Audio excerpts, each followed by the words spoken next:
The budget session is one of the most important dates in the political calendar, but this year it is perhaps more important than ever, given that it is election year.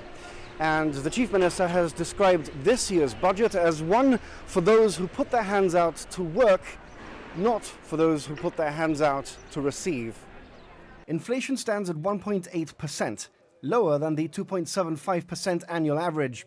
And the forecast for GDP this year is 1.64 billion, representing 10.3% growth. GDP per capita is $83,544. That's third on the world rankings, behind Qatar and Luxembourg.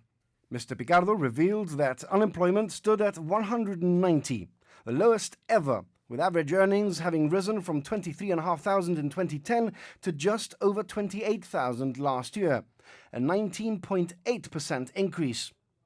Gross public debt stands at 448 million and is estimated to drop to 400 million by the end of the year, and cash reserves are 72 million. Mr. Picardo said this year would produce another record budget surplus of 51.3 million. And 30 million would be put into community care, for a total of 134 million investment since the GSLP Liberals took office. Departmental expenditure is 7 million over budget, 1.6% of the estimate. Mr. Picardo praised his government's team and heads of departments for real control of expenditure.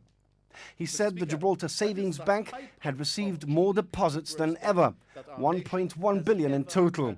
He said the prophets of doom, referring to the opposition, weren't even prophets in their own land. Turning to budget measures, Mr. Picardo announced a series of import duty reductions on flooring and carpets, products for the elderly, toys, hybrid cars, marine engines and suitcases. However, duty on rolling tobacco, two-stroke bikes, wines, beers and spirits will be going up. Income tax payable on the first £4,000 goes down from 15 to 14%, whilst tax on the next 12,000 goes down from 18 to 17, and all remaining tax goes down from 40 to 39%. There are a number of allowance increases on spouses and civil partners, single-parent families, nurseries, children, house purchases, medical insurance, the disabled, the blind, and senior citizens. Mr. Picardo announced Gibraltar's first ever tax amnesty for those who haven't yet declared income abroad.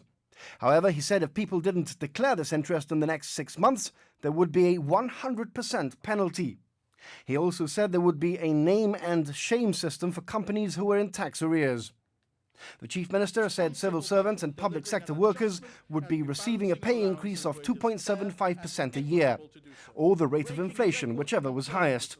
He committed himself to improving terms and conditions of prison staff in line with the civil service, and to the creation of a new Gibraltar Police Federation.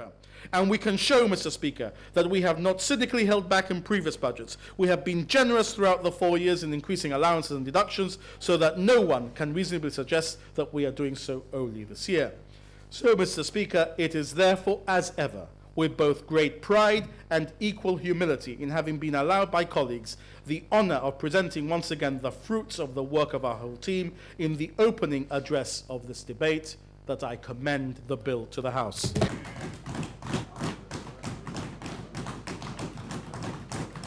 After 2.5 hours on his feet, the Chief Minister made his final announcement, which was that minimum wage would be going up from £6.15 to £6.25, and no one earning less than £11,000 will be paying tax.